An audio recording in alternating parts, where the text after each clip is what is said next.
Good afternoon, everyone, and welcome to Trolleheim with your host, Rabbi Anibal. I'm so happy to be back sharing this virtual classroom with all of you.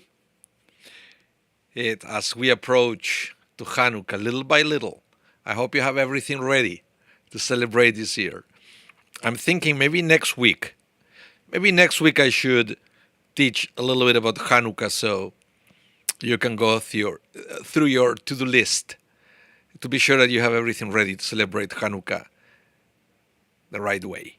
Okay, so maybe next week, because I was just checking the calendar, and this is the thing about this, right? If it's not next week, then the week after is already Hanukkah, but it's a Canadian holiday, so we are not going to have class there. The offices are closed. But I think it's in the States too, right? Boxing Day. I mean, in South America, it's nothing. But hey, most people attending this class live in North America. So yeah, next week is our annual Hanukkah class. Okay, don't forget next week. Rabbi, the chat from earlier Minyan is still showing. You sound great, and I have to make my own latkes. Oh, you still had. I can't see the chat from the previous stream. I don't know why. I don't. Brenda Grossman, no Boxing Day in the States. Wow. So what do you have on the 26th? Let me know. Is there anything special for the 26th of December? Here is when everybody goes crazy trying to get electronics and stuff. I never understood. It's it's I don't know. I find that there are sales all the time, and the couple of times that I really tried to go on Boxing Day to get something that I wanted, not worth it to go through these lineups and people pushing. No, no. Brenda says shopping and returns. Yeah, returns. I see that. Oh, Boxing Day is only the British Commonwealth. Oh, thank you, Shelley. I didn't know that. I didn't know that. Well, we got some good stuff from the British. This is not one of them, unfortunately. Anyway, anyway, we are almost ready to begin with the class. Let's take a couple more minutes to wait the latecomers to the class to join. And yeah, so it's not that I have no problem sometimes repeating a few things when new people come, but it's better if we can follow all together the order of the class at the right time. So, yeah, I hope everybody's week is going well. Here in Winnipeg, it's very cold. We finally started to get the the minus 40 Celsius wind chills, right? Which makes Winnipeg a famous place because of that. It would be better if we could be famous for a different reason, but we are famous because we have all this minus 40 all the time. And it's funny because if you say minus 40 Celsius, how much is that in Fahrenheit? I believe it's the same at that point. That Celsius and Fahrenheit are the same. So it's like minus 40. Yeah, it's cold. It's cold. I had to start using the remote starter from my car. And I have two funerals. One today, right after this class, and then another one tomorrow. At least it's not graveside, so I can do the cemetery part fast. Today is at the Chesed Shelemes, so all the speeches are indoor, and tomorrow is here at the Shari Zedek. So again, all the speeches are indoor. Brenda Grossman, you said fall has finally arrived in Texas.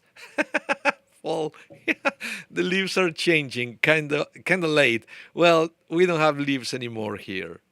And the few leaves that they were still attached to the trees are white now because they're all covered in snow. So you see what happened is depends where you live in Canada. Sometimes this December snows, you have snow and then it will melt. But in Winnipeg it hasn't happened. It stayed there because the temperature is so cold after the last snowfall all the snow is still intact, which makes it a problem for driving and stuff like that. Anyway, we do what we can, right? And this is a test for my new car. I have an electric car, fully electric, 100% electric, and I got mixed reviews before I got the car about electric cars in the winter with extreme weather.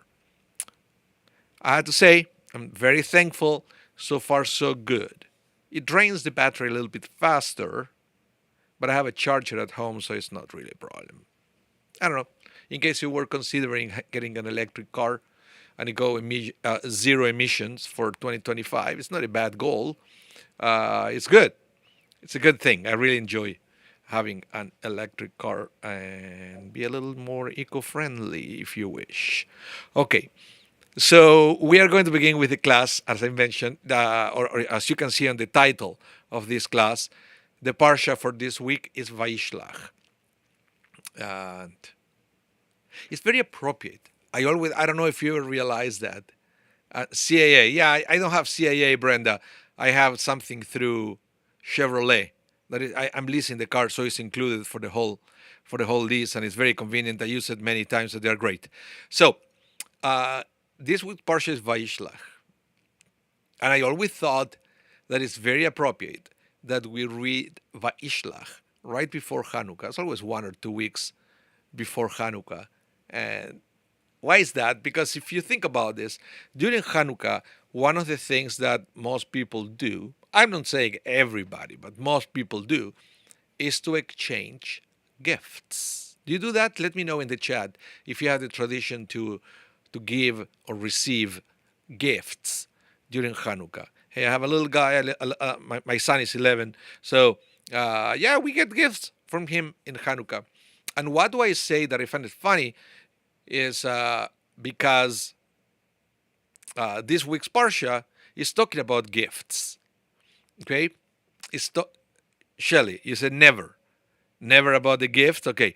So this week's Parsha is talking about gifts. Remember the context of the gifts? Remember what happened? This was Jacob coming back home. Okay? And he knew that he was going to have to deal finally with Esau, his brother.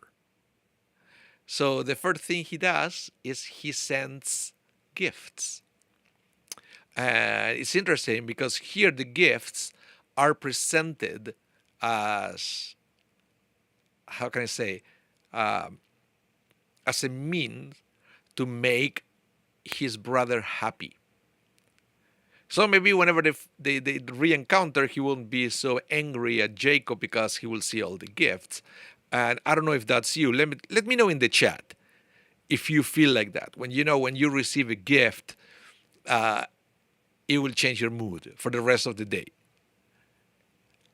I'm curious because for Jacob, this was a strategy to make Esau's day. And I give you all this gift, you're going to be so happy, you're going to forget what I did to you, right?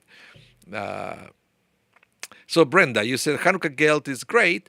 Doesn't need to be exchanged on Boxing Day. No. Like, for example, with my son here for Hanukkah, we give him one little present. Usually it's one big present during Hanukkah, but the rest of the nights is a small thing every time we light the candle. Okay, the candle for the day, here is a little present. The candle for the day, there's another little present. And then on the last day of Hanukkah, something a little bigger. I don't know, gets him excited about Hanukkah. And in his case, it does work. A nice present changes his mood. He gets happy, right? And for Jacob, that was a strategy. But it was what was even more interesting was Esau's reaction to the gifts. And there is a philosophical thing, and I think, I'm not sure yet, because I have 2 or 3 ideas. I may talk about this during the sermon on Saturday. The reaction and the attitude towards the gifts. And let me give you an example what I'm talking about, because if you're not familiar with the story, you will be a little lost by now. When Jacob gave all these presents to Esau, Esau's reaction was, "Oh, don't worry, this is not necessary. I have a lot." Okay, I have a lot. In the other side, when Jacob is talking about his own wealth and everything he has, basically, what he says, "I have everything." Yeshli kol. Kol means everything. Why is this so important? Because this, I believe, are two different attitudes in life. This is very deep, what I'm about to say, and I want you to be honest with yourself, if you can, and think about this. There's two different attitudes in life. One is going through life saying, "I have lots," and the other one is saying, "I have everything." What's the difference? If you have lots, you can still have even more to that, and that may be your goal. Your goal is you're never satisfied with what you have, because even though you may even be grateful to say, "I have lots," but that implies I won't stop until I have even more than that. Okay?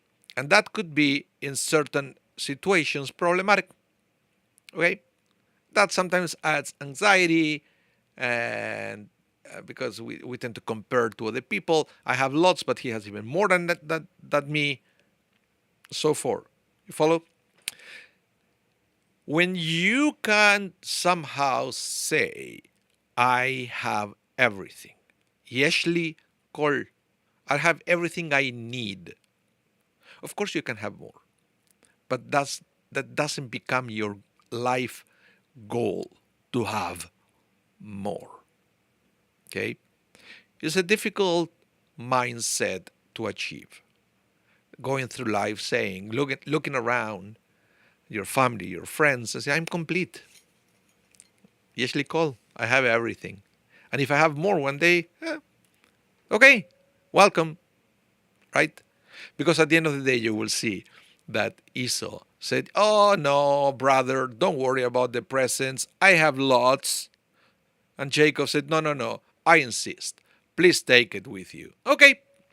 And Esau received all those presents, because a person who look around and said, "I have a lot," there is always room for even more than that. Okay. Well, I make I make I may create a sermon around that, because I think it's a very appropriate topic, especially before Hanukkah. When sometimes for some people presents and expectations are very high. Oh, what am I going to receive this year? And then you don't receive it, and then you get sad. That is another problem. Expectations get in dark places sometimes. When we live our lives with too many expectations, when you expect something, if you don't get it, it's a problem. If your expectations are low, or even better, sometimes you don't really have expectations. Everything that comes your way is an opportunity to be grateful. Okay? Maybe another day we'll talk more about that. But for now, I want to talk about what happened between Jacob and Esau. And specifically, remember last class? I hope you do. We were talking about all the fears of Jacob leaving home, all this new reality that he was involved into, right? He was going to a place he didn't know. He didn't have a penny on his pocket, which is weird. There is a theory that actually Isaac gave Jacob a lot of money to go to this other land, because one of the objectives of going somewhere else was to get married there. And if you want to get married, you need money, right? At least in those days. So, but it looks like there is a theory, there is a midrash suggesting that he was robbed on his way to Haran. Robbed by who? Haha, listen to this. According to the midrash, by Esau's son. Okay? Esau's son. The midrash said that Esau sent his son to kill Jacob in his way to Haran. Esau son actually found Jacob and was about to kill him. And then Esau's son realized that actually he didn't want to kill Jacob because he actually liked him. He liked his uncle.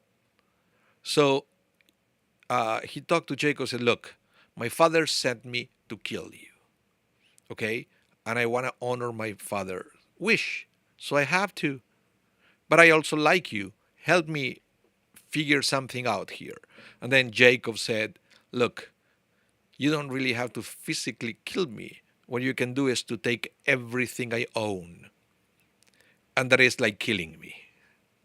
That is a midrash. That is a midrash. So when you take every single possession of someone, it's like killing the person. So because you have, I guess, it's like getting born, born again. You have to start everything again from zero. It's like getting born. And so that's a midrash. That when Esau's son came back home and Esau asked him, did you kill your uncle? He said, yes, I did. I don't know how Esau's son is going to explain Esau now that, Jacob is coming back home. But that's another topic. I'm just sharing with you this midrash about that story. Okay, so let's see what happened and let's explore a little bit the fears that now Jacob is going to have to face the way back. So, this is the famous story of Jacob wrestling with the angel. Very famous story. There are many artistic representations of this. This story piqued the curiosity and the imagination of many artists for centuries. For centuries. The way, and you will see these two muscular men, one with wings, the other one without. One is Jacob, the other one is an angel, fighting. Okay? It's coming from this week's Parsha, that idea. So what happened is, when Jacob was coming back, they had to cross a river. Jacob said to all his family and all his servants, you cross, I am going to stay behind tonight. Okay? And that night, Jacob and the angel, they fought. They said, some interpretation is they wrestle all night. Right? I don't know if maybe Jacob was an expert in, I don't know, judo or jiu-jitsu or something like that. But they were wrestling and they couldn't defeat each other and it was a very long fight. So let me read the story and then let's analyze what actually happened here. But as I read the story, try to imagine Jacob's mindset and all his fears, okay? Because some rabbis will say that this fight never really happened. This was a very vivid dream. And we know in these days that whenever we have a dream, there is something to interpret about that dream. So let's go. It says, at the end of the fight, we are talking here, right? They fought all night. Then the angel said, he said he, but it's the angel. The angel said to Jacob, let me go, for dawn is breaking. Before I continue, think about these words. And I said, these are things that they have to be savored word by word, because all or most of the story of the book of Genesis, they are so close to our life. And think for a second as I continue reading, how many times have you heard the words, let go? When people, or maybe you said it, you said this to somebody else. Let it go. It's a new day. Have you heard that one? Let it go. It's a new day. Pretty similar. Let me go, for dawn is breaking. It's a new day. Let's continue. But Jacob answered, I will not let you go unless or until you bless me. Said the other, what is your name? He replied, Jacob. Said he, your name shall no longer be Jacob, but Israel. Now you can understand why we are the children of Israel. Jews. We are the children of Israel. We don't say the children of Jacob. We say the children of Israel because this became his new name. Okay, no longer Jacob but Israel, for you have striven with beings divine and human and have prevailed. Jacob asked, pray tell me your name, or please, how should I call you? But the angel said, you must not ask my name. And he took leave of him there. Wow. Wow. If you have anything to say about this, let me know in the chat, because this is very deep. This story is very deep. It's about us wrestling with our own fears. Okay?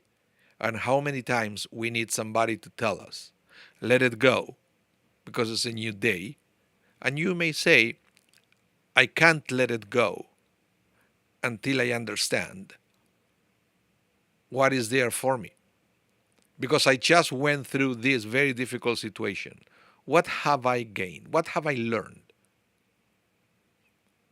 But I refuse to let go this ugly situation without me understanding that at least I learned something, that at least I'm a different person now that I overcame that challenge. I'm a different person. A different person. You are not Jacob, you are Israel. What a beautiful text. You understand how similar this is to our lives when you feel that after you go through an intense challenge, you become a different person. Jacob became Israel. What would you become? It's up to you. Okay? It's interesting. Don't lose the opportunity to learn all that about yourself. Don't let it go until the angel blesses you. Wonderful text. So let's continue. Now let's try to understand. I want to present to you different opinions about what happened here. Now, let's start with Rabbi Davidson. He said, in our daily prayers, we refer to the songs of praise which the angel sings before Hashem. Okay? The song of praise is the Psuke de Zimbra that we sing every morning for Shachrit. It's the second section. First section of Shachrit is called Birkot HaShachar, and the second section is Psuke de Zimbra, where we have lots of chapters of the book of Psalms, and that's supposed to mirror the angels chanting or singing to God every day. Okay? There is a whole thing, a Kabbalah. David. Yes. Well, that's a good question about his injury. And there are discussions among the rabbis because the first, I don't know if it was the first one, but the most famous rabbi suggesting that this was a dream was Maimonides. And your question, David, was exactly the criticisms that other rabbis had with Maimonides. When they asked if that was a dream, how come he was actually physically injured after that? Okay?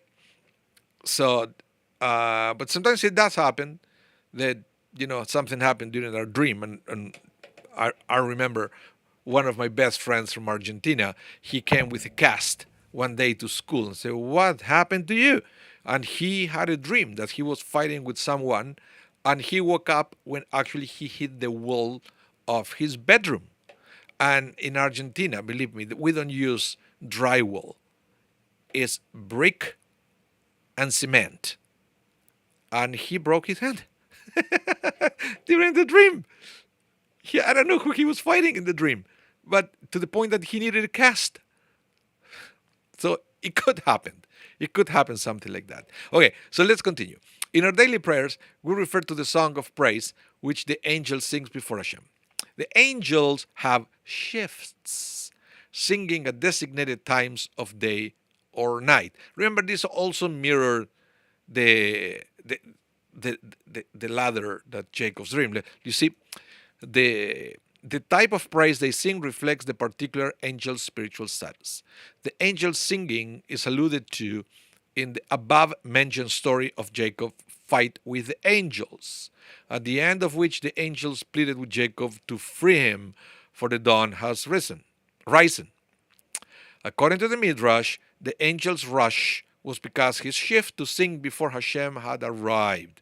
Similarly, according to the Midrash, when Moses spent 40 days studying with Hashem, he knew what time of day it was based on the changing shifts of the angels singing. Okay, this is one interpretation of the whole story of why the angel have to go, but it's also talking about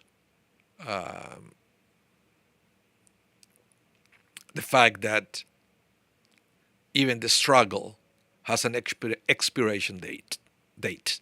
Okay, that is not forever. It's not forever. You have to struggle for the duration of the night, and that's it. But so you have to be strong until that time comes. So here's the same, because even this angel eventually had to leave Jacob alone. In this context, the angel had to go back singing to God. But as I'm saying, this concept of angels having shift was also part of Jacob's dream when he was escaping from his home. Remember that night he dreamt with his ladder going to heaven and angels up and down. Okay, it's almost the same thing. Like one shift is over and the other shift is coming. Okay, and it's very interesting. Again, Maimonides is saying that this was all a dream because Jacob was prone to dreaming with angels. So it's not so crazy to think that, but it was all a dream. Okay? So let's continue. Now, Rabbi Shmuel Klitzner, listen what he says. He said, it's again very philosophical. The things that you are wrestling with are the things you've relegated to darkness. You can wrestle with things in the dark, but when the rise of dawn comes, that enlightenment is the most threatening part of it. It's it's very interesting what the rabbi said, right? One thing is to have everything in the darkness, to the point that maybe you don't even know where you fight. Have you ever have that feeling that sometimes you don't even know what you're against? That it's just that sometimes we just fight, and but when we understand what's going on, okay, I can imagine, because you have to understand this. Jacob never fully saw the angel. He realized he was fighting against something. Okay? And it was a very powerful opponent. Eventually, in the morning, he could finally see what he had in front of him, and I can't even imagine what he felt at this time when he realized that he was fighting an angel all night, and now he could see this being clearly, to the point that when Jacob waited until the end to say, "Who are you? Tell me your name." Not before, because before he was just fighting.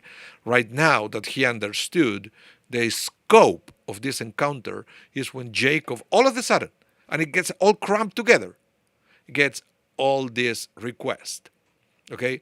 Bless me. Tell me your name. And so forth.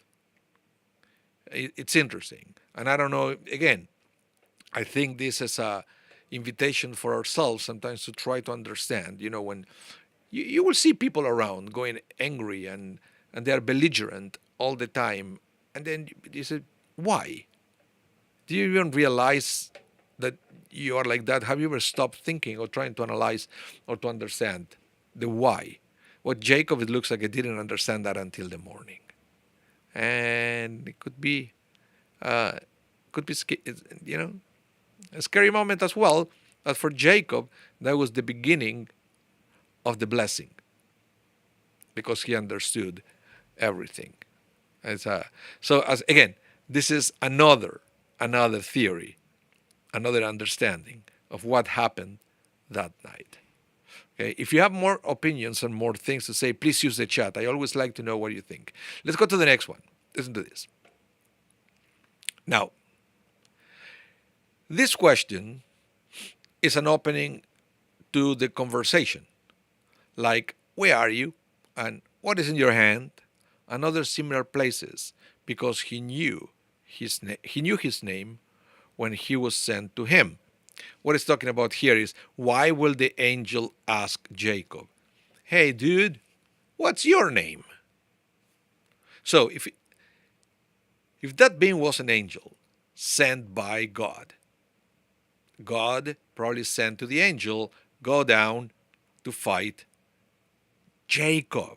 God didn't say, go down to fight that guy over there. So according to the rabbis, the angel knew Jacob by name. So, but is that true? How come the angel say, what's your name?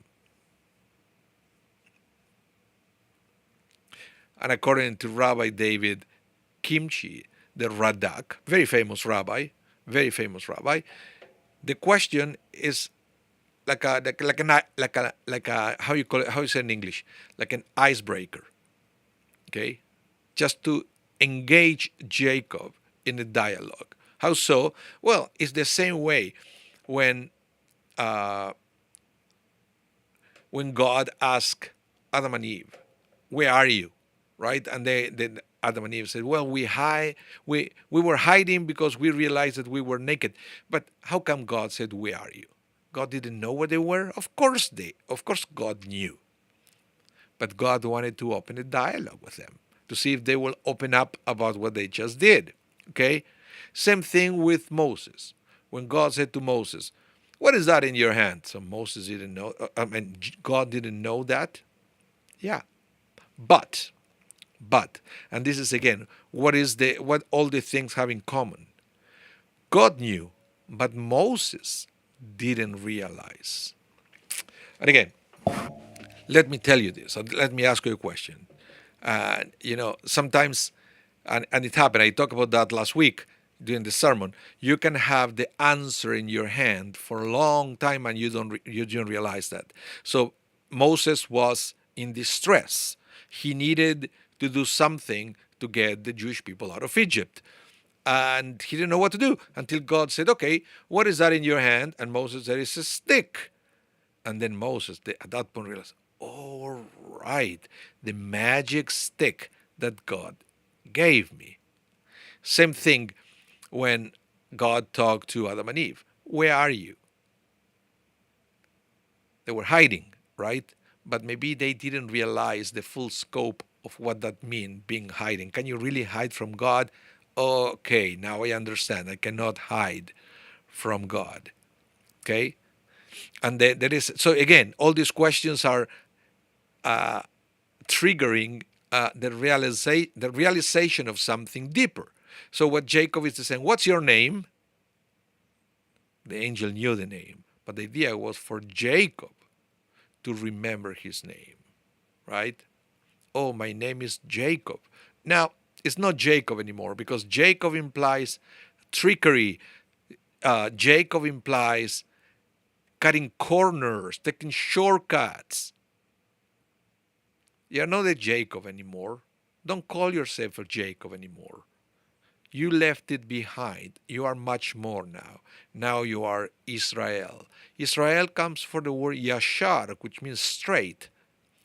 You're not a trickster anymore. You are now, like an honest individual. So don't call yourself a Jacob anymore. You are much more than that. In theory, Jacob, all that information was already inside Jacob, but he didn't fully realize that until the angel asked Jacob, what's your name? It wasn't for the sake of the angel. It was for the sake of Jacob to realize that. Okay, that's why it's so interesting. The Radak's comments about the question. It was perhaps that question was as important as the fight that happened before. Shelley Chochinov, you said a name is a very powerful thing. Let me highlight it here. Some think that giving your name to another is giving them power over you. Yeah, the name is very powerful, and hopefully we'll have enough time today to show you how powerful it is, the name in Judaism. Okay, it is part of the class, but I don't know if I will be able to reach that slide. So let's continue. Let's continue.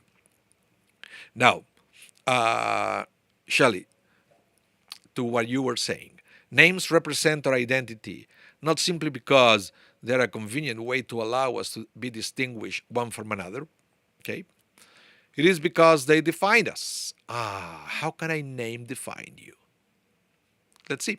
The names are given at birth. The names we are giving at birth aren't accidental. They are to some extent prophetic.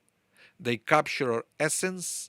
They are the keys to our soul. How so? Well, the Hebrew word for soul is neshama.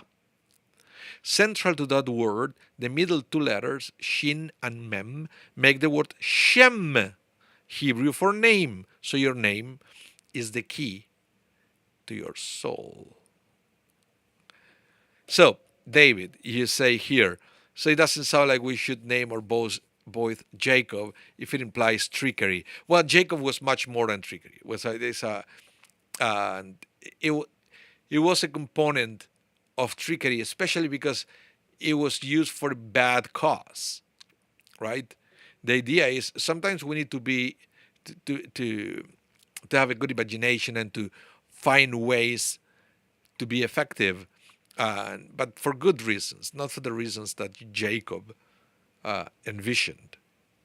Okay, and at the end of the day, when we count our patriarchs, it's Abraham, Isaac, and Jacob. So there is still a lot of good in Jacob, especially because everything, and I don't want to get too Kabbalistic here. I will try to keep it to the minimum.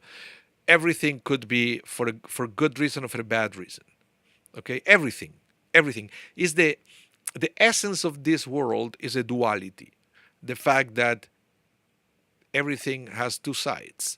Two sides: tall, short, light, dark, and so forth. Everything is dual in this world. So Jacob, by essence, was the most dual of all the patriarchs. How so? He was a twin, right? He had two names, two wives, so forth. But even as Jacob, the whole idea was to learn that, all that intelligence that he had to trick his father, right? And to trick his brother. I said, dude, you're a smart guy. Why do you have to use your smart to do that? Don't you realize that the same smarts that you use for that could be used for a good reason, right? So it was also part of the name Jacob. So, Glenn, welcome. He said, my hero is Gedalia, who was a pretty tragic figure.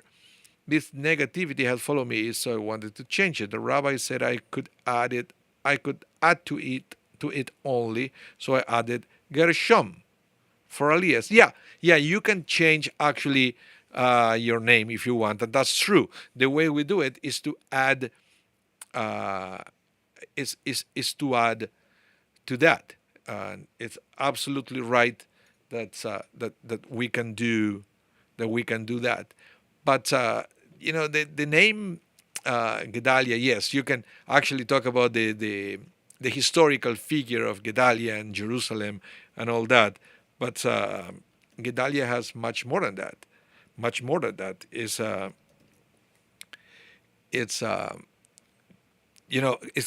composed by two words: Gadol, Yah. Gadol means big, Yah means God, right? But it's also up to you. It's also up to you, Glenn, to understand Gedalia as tragic, or to understand Gedalia as basically that your mission is to make the name of God great. Sometimes it's up to us to understand the concept of duality and to learn how to use our gift for a positive thing. And the name we give is a gift. It's a gift because it's the key to our soul. And you have in you, and I think I don't know you, I don't know your talents, your skills, or anything, but your name as Gedalia is telling me that you have what it takes to make the name of God great and to attract other people to the name of God. Yeah. And then Gershom was the son of Moses, right? It's also very, very powerful. But at the same time, what is the meaning of Gershom? Is I was a foreigner there, Gershom. So it's every name is special. Every name is special, especially the one that we receive at birth, because if we fully understand it, it marks our path. Sometimes to make it easier when we struggle to figure out what to do with our lives. My name in Hebrew is Yitzhak. It comes from tzchok, which means laughter. And everybody knows me that I like jokes and things.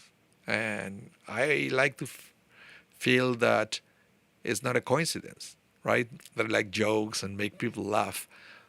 But it could take also a negative connotation. Yitzhak as a figure, as a historical figure, right?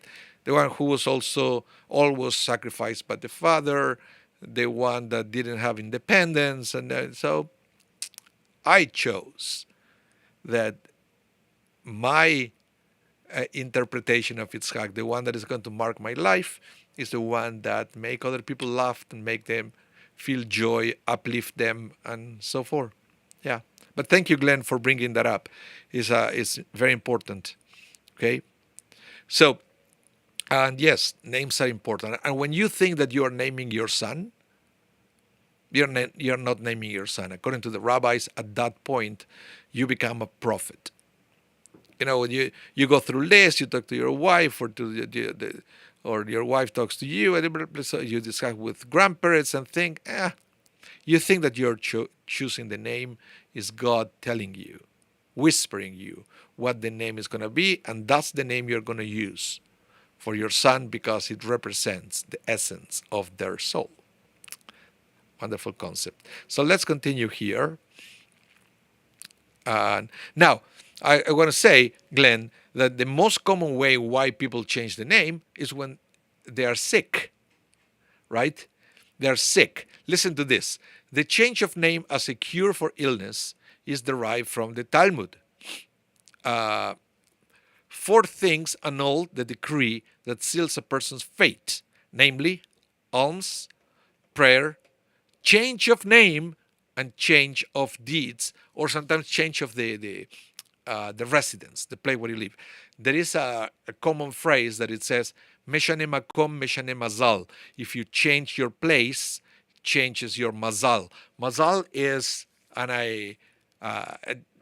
technically, mazal is the planetary influence or astrological influence, which was an old belief of the rabbis, but it means that if you change your place, it will change your luck. Take it that way. Right? If you feel that, you can't win anything, wherever you are. Everything goes against you. You have setback after setback. So back in the day, the rabbis would recommend, okay, maybe you should go live somewhere else. Okay? So meshane makom, meshane mazal. Glenn, you said call your son Micah. Beautiful. Like the prophet. You see? The one who heard the word of God. So every name, you have to always look for the positive of every name. So let's go here. So we know these things and all the decrees. Okay? So Rabbi Judah a Chassid in the 13th century says, if one is dangerously sick, his name should be changed immediately, right? Which may reverse the decree. The new name for the patient is selected from the Bible. There are many different ways on how we do this. I will just share with you the one that is presented by Rabbi Wilhelm Bacher. Okay, and he will say the new name for the patient is selected from the Bible. The first name that appears on a given page being adopted. So what you do is you take your Bible, you open it randomly in any page you want, and then you see what is the first name you see there. The first name you see there is like God was moving your hand, and that's the name that you adopt. Okay, this is the tradition. There are some others, as Jerome says here in the chat, is adding Chaya or Chaim if it's a man, Chaim, Chaya if it's a woman, because it means life. Okay, so you are the name life to the name of a person that is very sick. So Rabbi Israel Bruna, in his responsa, protested against the adoption of the name of a wicked person when such was the first found, and ordered it to be passed over for the first righteous one, citing, "The memory of the just is blessed, but the name of the wicked shall perish." Okay, so this is another thing. You keep opening the Bible until you see some powerful name, the name of a good person. Okay, so you open the Bible, the first person you read there is, I don't know, Haman, the evil character of the book of Esther. Now, keep going until you find another one. Mordecai. Yep, that's a good one. Adopt the name Mordecai, and so forth. Okay? And so let me show you the underlying principle in changing the name of one who is ill is the assumption that the former name under which the divine decree was issued. So it's almost like you have to imagine God wrote on a piece of paper, so and so must die. And God will pass this to an angel and said, "Hey, dear angel, go to this address to look for so and so and bring his soul here." So the person will die. So what do? We change places, or we change the name. So when the angel comes and said, "Is Moshe Pipik here?" "No, there is nobody called that way." Okay? I said, "Okay, thank you." And then the angel goes back to God and says, "Sorry, I couldn't find the person there."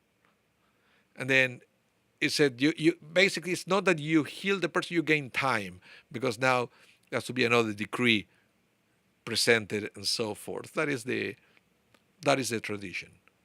I know there is a little bit of superstition involved in that, but this is the way it is. It's a very ancient tradition. Let's continue. Okay. So, it's the assumption that the former name under which a divine decree was issued becomes non-existent, and that when a new name is given him, he becomes another person in regard to whom the decree has no force. In a later period, the original name was retained and another added to it, usually one signifying the recovery of the patient. The most popular additional names were, as Jerome mentioned before, Chaim, Shalom, Raphael, Hazriel, or some other name selected from the Bible. Okay, so in this tradition that this Rabbi Einstein is presenting, is not just a random name, but you can also use Chaim or Chaya if it's a woman, Shalom or Shlomit in the case that there is a woman, Raphael or Rafaela, Azriela. Okay, so Raphael is the angel of healing, so that's another way of doing it. But just wanted to show you that this is a real thing in Judaism. So this is the formula that we use when we want to change the name of somebody who is sick. Okay, so you won't find this in random places. So I'm glad that you all guys are here in this class, that you have the opportunity to actually get to read the text used by rabbis when they want to change the name of a person. Listen to this.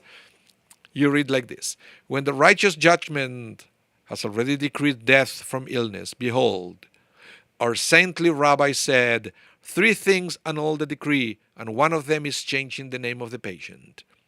We, therefore, in conformity with their advice, have changed the name of, and then you mention the original name, to the name of, and then you mention the new name, who is now another person. The decree shall not have any force with regard to him or her. You have to change the gender if you want.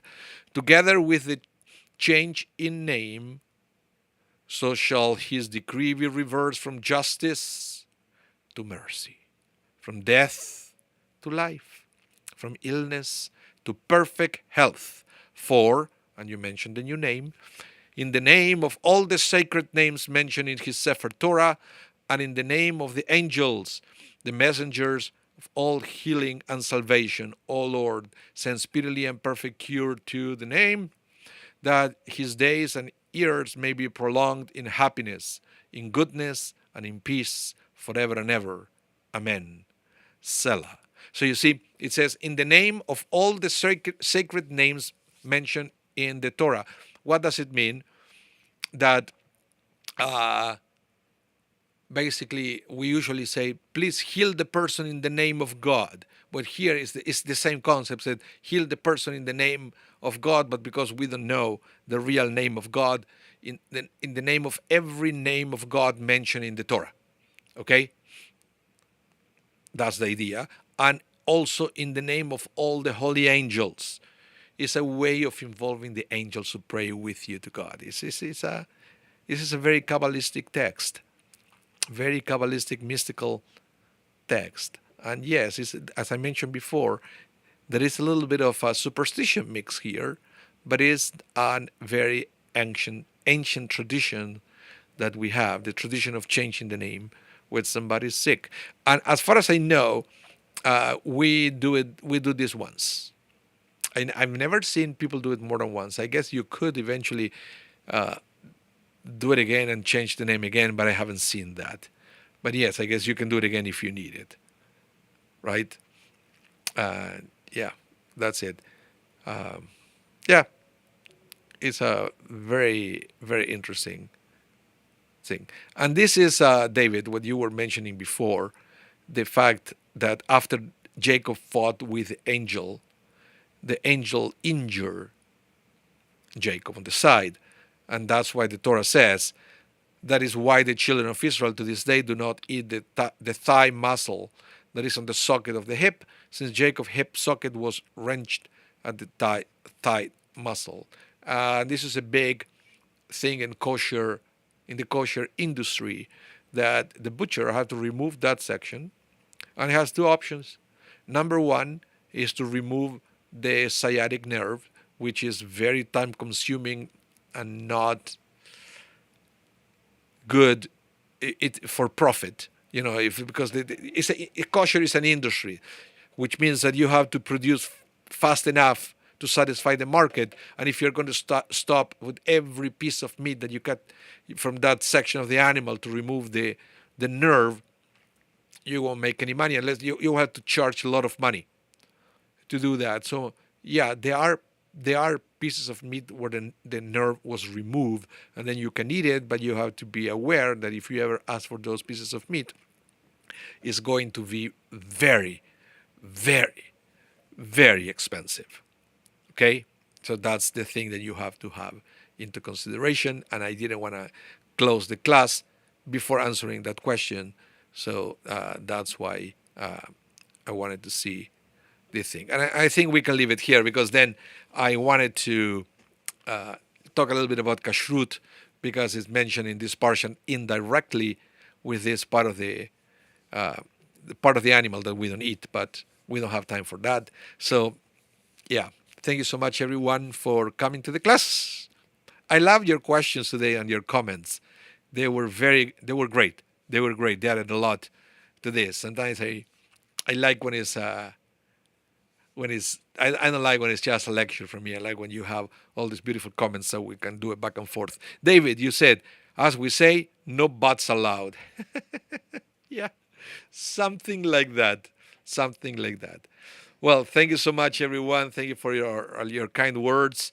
And remember, next week, God willing, We're going to meet at the same day, same times. It's every Thursday at noon. We are going to study about Hanukkah so we can prepare for this beautiful holiday and we can be sure that we have everything we need to celebrate Hanukkah the way Hanukkah deserves, right? So keeping all the details because it is a beautiful holiday after all. Thank you again. Have a wonderful rest of your day. If you missed part of this class, remember the recording of this class is going to be rebroadcasted tonight at 8 p.m. Central Time, so you can catch it again if you want. Okay. Thank you, everyone. Have a wonderful day. Stay safe. Hope to see you soon. Bye now.